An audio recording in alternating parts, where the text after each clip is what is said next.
Once, there lived a sweet-tempered girl whose name was Cinderella. Unfortunately, her mother died young and her father married again. His second wife had a sharp temper and her 2 daughters were just like her. In a word, horrid.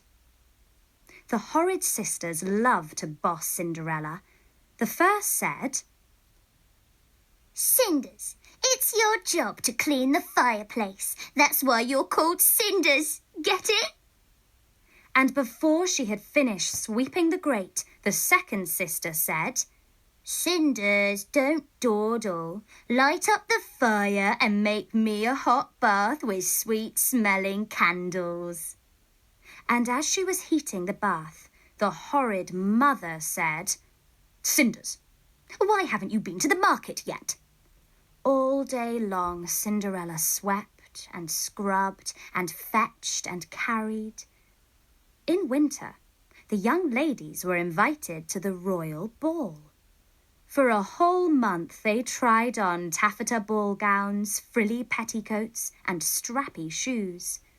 It was Cinderella, of course, who helped them in and out of their rich costumes, and who pressed and folded everything. Her own clothes were practically rags. The big night came, and poor Cinderella was left at home, sitting alone by the fireplace. A mouse came up to her and said, "Dear, dear, don't fret. A good fairy is outside, and she says that you shall go to the ball." Cinderella ran out to the courtyard where the good fairy told the young girl, "Be sure to leave the ball before the clock strikes midnight, or you will be more embarrassed than you have ever been in your life."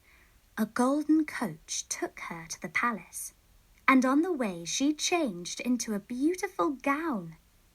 When she entered the ballroom, all eyes were upon her, including those of her sisters who did not recognize her.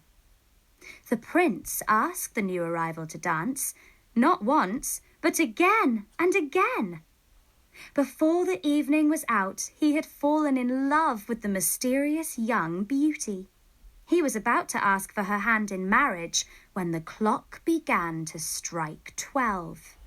"Oh, you must excuse me," exclaimed Cinderella, and she ran for the door.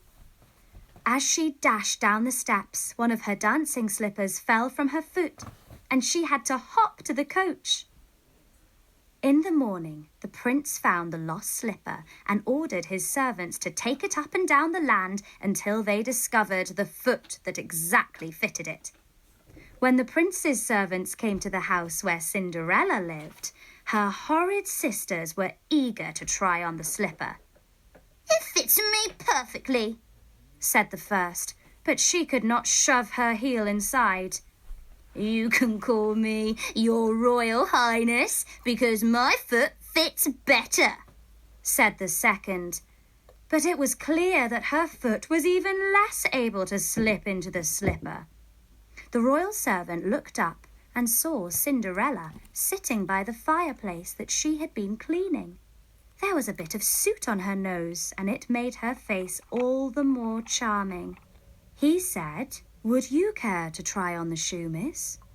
"Why bother with her? She's just the maid," said the horrid sister's mother. "I would like to try. Thank you," said Cinderella. Her foot slipped in perfectly. "Who would have thought it? Our quest is complete," declared the royal servant.